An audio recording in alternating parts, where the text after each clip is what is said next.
வடமாகாண முதலமைச்சர் தேர்தல். இந்த தேர்தலில் வெற்றி பெற வேண்டும் என்பதற்காகத்தான் தமிழ்நாட்டுக்கு சென்றதாகவும் தமிழ்நாட்டு முதலமைச்சரையும் மற்றும் பலரையும் சந்தித்ததாகவும் பலரை சந்திக்க முற்பட்டு 12 மாதம் வைகோ அவர்களை சந்திக்க முற்பட்டு அது முடியாமல் போனதாகவும் அதற்கு புலம்பெயர் தேசத்திலே இருக்கின்ற பிரபாகரன் அவர்கள் இருக்கின்றார், குடும்பம் இருக்கின்றது என்ற கூட்டம் அவர்களை சந்திக்காமல் செய்ததாகவும் கூறப்படுகிறது. தமிழ் தேசியவாதிகளாக இருக்கின்ற இவர்கள் இருவரும் தொடர்ந்து என்ன செய்ய போகின்றார்கள், எப்படி செய்ய போகின்றார்கள், எப்படி மக்களை இணைத்து செல்லப் போகின்றார்கள் என்ற அந்த அவர்களுடைய ஒற்றுமை ஈனத்தை இப்பொழுது காட்டுகிறது. ஸ்ரீதரன் அவர்கள் ஏதோ ஒரு இராணுவ தளபதிக்கு ஆதரவு செலுத்தியதாகவும் அவரை ஒரு முக்கிய பொறுப்பிலே அரசாங்கம் நியமிப்பதற்கு அவரும் ஆதரவு செலுத்தியதாக கூறப்படுகிறது. இது போன்ற மேலும் பல முக்கிய சுவாரஸ்யமான செய்திகளை அறிந்து கொள்ள லங்காஃபோ யூடியூப் சேனலை சப்ஸ்கிரைப் பண்ணுங்கள். எமது செய்திகள் உடனடியாக கிடைக்க பெல் பட்டனை அழுத்துங்கள். அத்தோடு எமது செய்திகளை மற்றவர்களும் பார்வையிட ஷேர் செய்யுங்கள். வணக்கம் லங்காஃபோர் ஊடக நேயர்களே, மீண்டும் ஒரு சிறப்பு செய்தியோடு சந்திக்கின்றோம். ஆம், இலங்கையன். இந்த அலசலிலே நாங்கள் முக்கியமாக கஜேந்திரகுமார் பொன்னம்பலம் அவர்களை தொடர்பாக இந்த அலசலை முன்வைக்கின்றோம். அத்தோடு கூட அவரோடு இணைந்து நகமும் தசையுமாக இருந்த ஸ்ரீதரன் எம்பி ஐயா அவர்களை தொடர்பாகவும் நாங்கள் அவர்களுடைய ஒற்றுமை, அவர்களுடைய நட்பு, அவர்களுடைய நகர்வுகள், செயற்பாடுகளை பற்றி நாங்கள் ஆராய்வதற்காக அலசுவதாக இருக்கின்றோம். ஆம், முதலிலே நீங்கள் எங்களுடைய யூடியூப் சேனலை சப்ஸ்கிரைப் செய்யாதவர்கள் செய்து கொள்ளுங்கள், பெல் பட்டனை அழுத்துங்கள். உங்களுக்கு உடனடியாக செய்திகள் கிடைப்பதற்கு உங்களுடைய தகவல்களை, அதாவது உங்களுடைய விமர்சனங்களை அல்லது உங்களுடைய கருத்துக்களை கீழே கமெண்ட் பாக்ஸில் நீங்கள் எழுதுவதற்கு பொறிக்க தவறாதீர்கள். அப்பொழுதுதான் சரி தவறை தாண்டி நாங்கள் அதிலே சரியான தகவல்களை நீங்கள் குறிப்பிட்டிருந்தால் எங்களுடைய கருத்துக்களில் மாற்றங்கள் ஏற்படலாம். ஆனால் எங்களுடைய கருத்துக்களில் எப்பொழுதும் மாற்றமில்லை. இருந்தாலும் எங்களுடைய பக்க கருத்தை நாங்கள் கூறுகின்றோம். உங்களுடைய பக்க கருத்தை நிச்சயமாக கீழே பொறிக்க வேண்டும். தமிழ் தேசியவாதிகளாக இருக்கின்ற இவர்கள் இருவரும் தொடர்ந்து என்ன செய்ய போகின்றார்கள், எப்படி செய்ய போகின்றார்கள், எப்படி மக்களை இணைத்து செல்லப் போகின்றார்கள் என்ற அந்த அவர்களுடைய ஒற்றுமை ஈனத்தை இப்பொழுது காட்டுகிறது. அந்த வகையிலே தான் இந்த அலசல் இடம்பெறுகிறது. அலசலுக்குள் செல்வோம். உங்களுக்கு தெரியும், ஒரு சில காலங்களுக்கு பிற்பட்டது உள்ளூராட்சி மன்ற தேர்தலின் பிற்பாடும் முற்பாடும் ஸ்ரீதரன் அவர்களுக்கும் கஜேந்திரகுமார் அவர்களுக்கும் இடையிலே, அதுவும் அர்ச்சுனா பாராளுமன்ற தேர்தலிலே வெற்றி பெற்று பாராளுமன்றத்துக்கு சென்றதன் பிற்பாடு அவர்களிடையே மற்றும் என்பிபி கட்சி பாராளுமன்ற தேர்தலிலே வெற்றி பெற்ற அமோக வெற்றியை எப்பொழுது யாழ்ப்பாணத்தில் அமோக இடங்களை பிடித்ததோ அதன் பிற்பாடு அவர்களுடைய ஒற்றுமையும், அவர்கள் டிசிசி மீட்டிங்கில் அதாவது ஒன்று கூடலுக்கு சென்றால் கூட எங்கு கொன்றால் கூட அருகருகே நண்பர்களாகவும் சகோதரர்களாகவும் ஏதோ ஒரே கட்சிகளாகவும் இருப்பதை நாங்கள் பார்க்கக்கூடியதாக இருந்தது. தொடர்ந்து நாங்கள் அதனை பார்த்து கொண்டுதான் இருக்கின்றோம். இருந்தாலும் கூட திடீரென்று கஜேந்திரகுமார் பொன்னம்பலம் அவர்களின் குழு தமிழ்நாட்டுக்கு சென்று பல பிரமுகர்களை, தமிழ் ஆர்வலர்கள் பலரையும் சந்தித்து வந்ததை நாங்கள் பார்க்கக்கூடியதாக இருந்தது. அதன் பிற்பாடு அவர்கள் அங்கே சென்றதன் பொழுது ஸ்ரீதரன் அவர்கள் ஏதோ ஒரு இராணுவ தளபதிக்கு ஆதரவு செலுத்தியதாகவும் அவரை ஒரு முக்கிய பொறுப்பிலே அரசாங்கம் நியமிப்பதற்கு அவரும் ஆதரவு செலுத்தியதாக கூறப்படுகிறது. இருந்தாலும் கூட ஸ்ரீதரன் தரப்பிலே அவர் அந்த நேரம் அந்த நாளில் அவர் பாராளுமன்றத்துக்கு செல்லவில்லை. கிளிநொச்சியிலே ஒன்று கூடலிலே கலந்திருந்தார். இது வதந்தி என்று அவர்களுடைய ஆதரவாளர்கள் பொறுத்திருந்ததையும் பார்க்கக்கூடியதாக இருந்தது. இருந்தாலும் கூட இந்திய பயணம் முடித்து கஜேந்திரகுமார் பொன்னம்பலம் அவர்கள் யாழ்ப்பாணத்திற்கு வந்ததன் பிற்பாடு ஊடகவியலாளர் மாநாட்டிலே அவர் கூறியிருந்தார், ஸ்ரீதரன் அவர்கள் வாக்களித்தது தவறு, வாக்களித்ததாக ஊடக செய்தி கூறுகிறது. நானும் பேசுகின்ற பொழுது அவர் சம்மதித்தார், அதற்கு அவர் மன்னிப்பு கோர வேண்டும், ஆனால் அவர் செய்தது அது தவறான விடயம் என்று ஸ்ரீதரன் மீது ஒரு குற்றச்சாட்டை சுமத்தி இருந்ததை பார்க்கக்கூடியதாக இருந்தது. இருந்தாலும் கூட இன்று நடைபெற்ற டிடிசிடி மீட்டிங் ஒன்று கூடலிலே அருகருகே அமர்ந்திருந்து அவர்கள் பேசியதையும் பார்க்கக்கூடியதாக இருந்தது. இருந்தாலும் கூட இது வெறும் நாடகமா உண்மையா என்பதை பார்க்கின்ற பொழுது கஜேந்திரகுமார் பொன்னம்பலம் அவர்களுடைய நகர்வுகளை நாங்கள் பார்க்கின்ற பொழுது அவருடைய கட்சிக்கும் சரி, அவருக்கும் சரி, அவரோடு இணைந்து நிற்பவர்களுக்கும் சரி, அவர்களுடைய நடவடிக்கைகள், அடுத்தடுத்த நடவடிக்கைகள் முடிவுகளுக்கு மக்களும் அவருடைய கட்சியில் இருப்பவர்களும் அவரோடு சேர்ந்திருக்கின்ற மற்றைய கட்சி, உதாரணத்துக்கு ஸ்ரீதரன் போன்றவர்களும் சற்று வெறுப்பாக பேசுவதை நாங்கள் பார்க்கக்கூடியதாக இருக்கிறது பொது வழியிலே.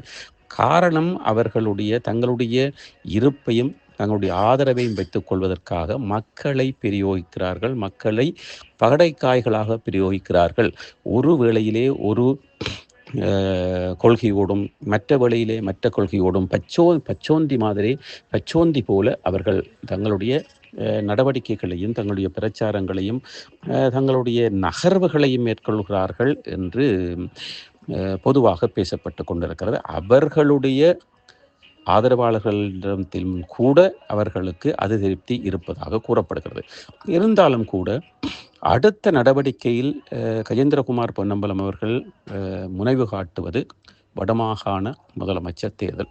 இந்த தேர்தலில் வெற்றி பெற வேண்டும் என்பதற்காகத்தான் தமிழ்நாட்டுக்கு சென்றதாகவும் தமிழ்நாட்டு முதலமைச்சரையும் மற்றும் பலரையும் சந்தித்ததாகவும், பலரை சந்திக்க முற்பட்டு பலநெடுமாறும் வைகோ அவர்களை சந்திக்க முற்பட்டு அது முடியாமல் போனதாகவும், அதிலே அதற்கு புலம்பெயர் தேசத்திலே இருக்கின்ற பிரபாகரன் அவர்கள் இருக்கின்றார், குடும்பம் இருக்கின்றது என்ற கூட்டம் அவர்களை சந்திக்காமல் செய்ததாகவும் கூறப்படுகிறது. இருந்தாலும் கூட அவர்கள் சென்று வந்ததன் பிற்பாடு அவர்கள் நினைத்து போனது, நாங்கள் ஒரு சுயாட்சியை நோக்கி சென்று கொண்டிருக்கின்றோம், நாங்கள் அதனால் மக்கள் ஏற்பார்கள் என்று. ஆனால் அங்கே போய் வந்ததன் பிற்பாடு அவர்களுக்கு சற்று ஆதரவு குறைவாக இருப்பதை பார்க்கக்கூடியதாக இருக்கிறது.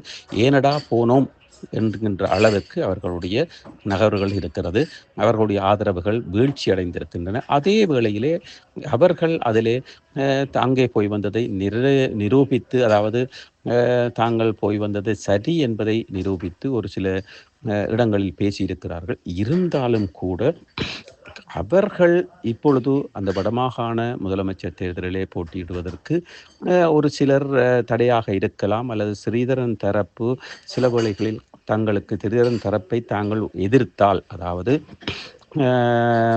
அந்த தளபதிக்கு முன்னாள் இராணுவ தளபதியை ஒரு அதிகாரியாக நியமிப்பதற்கு அவர் ஆமோதித்ததன் காரணத்தினால் அவரை தவறு செய்துவிட்டார் என்று எதிர்த்தால் தனக்கு அந்த சிறிதரிடத்தில் இருக்கின்ற அந்த தமிழ் தேசிய வாக்குகள் விழும் என்ற ஒரு நப்பாசையிலும் கூட கஜேந்திரகுமார் பொன்னம்பலம் அவர்கள் ஸ்ரீதரன் மீது அந்த குற்றச்சாட்டை சுமத்தி இருக்கலாம். காரணம், இதுவரை ஸ்ரீதரன் பாராளுமன்ற தேர்தலின் பிற்பாடு இவர்கள் ஒற்றுமையை அதிகரித்து கொண்டு வருகின்ற பொழுது எத்தனையோ பிரச்சனை, பார் லைசன்ஸ் பிரச்சனை என்று பல பிரச்சனைகள், மண்ணகழ்வல்காரர்கள், ஸ்ரீதரனுடைய அடியார்கள் என்று பல பிரச்சனை இருக்கின்றது. இருந்தாலும் அதை பற்றி பேசாமல் திடீரெனவென்று இப்பொழுது இதை பற்றி ஒரு குற்றச்சாட்டாக தூக்கி பேசுகிறார் என்றால் நிச்சயமாக ஏதோ ஒரு வகையிலே தனக்கு ஒரு தன்னலம் இருக்க வேண்டும் என்பதற்காக தான் பேசிக்கொண்டிருக்கிறார். ஸ்ரீதரனை இப்பொழுது எதிர்ப்பதை அவர் எடுத்திருக்கிறார். காரணம், அவருடைய கட்சி தமிழ் தேசியத்தை விரும்புகின்றவர்களால் உருவாக்கப்பட்ட கட்சி, சூழ்ந்திருக்கின்ற கட்சி. அந்த வாக்குகளை அவர் வைத்திருக்கிறார். அதே வேளையிலே அவருக்கு தேவையான வாக்குகளை தமிழ் தேசியத்தை விரும்பாதவர்கள், சுமந்திரன் பக்கம் இருப்பவர்களோ அல்லது அர்ச்சுனாவின் பக்கம் இருப்பவர்களோ, டக்ளஸின் பக்கம் இருப்பவர்களோ, சங்க கட்சி பக்கம் இருப்பவர்களோ, மணிவண்ணன் மான் கட்சி பக்கம் இருப்பவர்களோ போக மாட்டார்கள். இருந்தாலும் ஸ்ரீதரனுடைய கட்சியில் இருக்கின்றவர்கள் முழுக்க அதிகமாக தமிழ் தேசியத்தை விரும்புகின்றவர்களாக இருப்பதன் காரணத்தினால் அதன் வாக்குகளை பெறுவதற்கும் இவர் முயற்சி செய்யலாம் என்பது லங்காபோர் ஊடகத்தினுடைய ஒரு சந்தேகமாக இருக்கிறது. நிச்சயமாக அவர் தொடர்ந்து இனி ஒரு சில விடயங்களிலே தான் அவர்களுடைய கொள்கைகள் ஒற்றுமையிலே இருந்தாலும் அவர்கள் தவறு செய்தால் தட்டி கேட்போம் என்ற ஒரு பாணியிலே தங்களுக்கு வாக்குகளை அதிகரிப்பதற்காக, வாக்கு சேர்ப்பதற்காக அவர் பேசிக்கொண்டிருக்கலாம். இருந்தாலும் கூட அடுத்ததாக நாங்கள் பார்க்க போகின்ற விடயம், அவர்கள் ஒட்டுமொத்தமாக இந்தியாவிற்கு போனதே வடமாகாணத்தில் இருக்கின்ற வாக்குகளை பெற வேண்டும், நாங்கள் மக்களில் அக்கறையாக இருப்போம் என்று காட்டுவதற்கும், அங்கே திருமாவளவன் அவர்கள் ஸ்டாலின் அவர்களுடைய தூதுவராக அங்கே சட்டமன்ற தேர்தல் 2026 நடைபெறப் போகின்றது. அந்த தேர்தலிலே ஸ்டாலின் ஏதோ ஈழத்தமிழ் மக்கள் மீது அக்கறையாக இருக்கின்றார் என்று காட்டுவதற்காக 2 பக்கத்திலும் வாக்குகளை சேர்ப்பதற்காகத்தான் இந்த 2 பக்கமும் அங்கே அந்த நகர்வுகளை ஏற்படுத்தி இருக்கிறார்கள் என்பது எங்களுடைய ஊகமாக இருக்கிறது. தொடர்ந்தும் நாங்கள் இந்த நகர்வுகள் கஜேந்திரகுமார் அவர்களுடைய பொறுப்பற்ற தன்மை எப்படி செல்லப் போகின்றது என்பதையும் நாங்கள் தொடர்ந்து பார்க்கலாம். அதை எதிர்த்து தமிழ் அரசியல்வாதிகளும் கூக்குரலிடுவார்கள். அர்ச்சுனா உட்பட பலர் இந்த டிசிசி ஒன்று கூடலிலே கூட பலவாறாக அவர் மீது சில குற்றச்சாட்டுகள் சுமத்தப்பட்டன. இருந்தாலும் கூட நாங்கள் பொறுத்திருந்து பார்ப்போம். கஜேந்திரகுமார் பொன்னம்பலம் அவர்கள் அடுத்த நகர்வை என்ன செய்ய போகின்றார், எதற்காக, எப்படி செய்ய போகின்றார் என்பதை நாங்கள் பொறுத்திருந்து தான் பார்க்க வேண்டும். தொடர்ந்து இணைந்திருங்கள். லங்காபூர் ஊடகம், இலங்கை. சுவிட்சர்லாந்துல வீடு வாங்க போறீங்க, இல்ல ஆல்ரெடி உங்களுக்கு அங்க வீடு இருக்குன்னா இந்த வீடியோ உங்களுக்காக தான். ஸோ ஸ்கிப் பண்ணாம ஃபுல்லா பாருங்க. ஒரு மனிதனுக்கு வீடு அப்படிங்கிறது ரொம்பவே அத்தியாவசிய தேவை. அத்தியாவசிய தேவைகள்ல முக்கியமான பங்கு வகிக்கிறதே இந்த வீடு தான். ஸோ அப்படி வீடு வாங்குறது, விற்கிறது, இது சம்பந்தமா உங்களுக்கு இருக்கிற நிறைய ப்ராப்ளத்துக்கு சொல்யூஷன் தர ஒரே இடம் தான் உங்கள் செல்வாசக். Your future our vision. இப்போ சுவிட்சர்லாந்துல வீட்டோட வட்டி விகிதத்துல நல்ல மாற்றம் வந்திருக்கு, நிறைய குறைஞ்சிருக்கு. ஸோ நீங்க ஏதாவது அக்ரிமெண்ட் போட்டு வச்சிருக்கீங்கன்னா இப்பவே அதை ரெனிவல் பண்ணி மாற்றி வச்சுக்கிட்டீங்கன்னா உங்களுக்கு நிறைய ப்ராஃபிட்ஸ் இருக்கும். ஸோ இது சம்பந்தமா உங்களுக்கு ஏதாவது அப்டேட்ஸ் வேணும், இந்த மாற்றத்துல உங்களுக்கு ஏதாவது டவுட் இருக்கு அப்படின்னா மறக்காம ஸ்கிரீன்ல தெரிய நம்பர் கால் பண்ணுங்க. சுவிட்சர்லாந்துல நீங்க வீடு வாங்கணும், இல்ல வீடு விற்கணும், அந்த மாதிரி ஏதாவது உங்களுக்கு தேவைகள் இருந்தா மறக்காம எங்களை காண்டாக்ட் பண்ணுங்க. உங்களோட எல்லா தேவைகளையும் உங்க ஃபேமிலியில ஒரு மெம்பரா இருந்து நாங்க பார்த்து பண்ணி கொடுப்போம். இது உங்கள் செல்வாசக். இச்செய்திகளுக்கு பிரதான அனுசரணை செல்வாசோக் இமோபிலியன், சுவிஸ் நாட்டில் முன்னணி நிறுவனம். தொடர்புகளுக்கு 0795146428. வீடு வாங்க, வீடு கட்ட, வீடு திருத்த மற்றும் வீட்டு கடன். Your future our vision. இது போன்ற மேலும் பல முக்கிய சுவாரஸ்யமான செய்திகளை அறிந்து கொள்ள லங்காஃபோ யூடியூப் சேனலை சப்ஸ்கிரைப் பண்ணுங்கள். எமது செய்திகள் உடனடியாக கிடைக்க பெல் பட்டனை அழுத்துங்கள். அத்தோடு எமது செய்திகளை மற்றவர்களும் பார்வையிட ஷேர் செய்யுங்கள். நன்றி.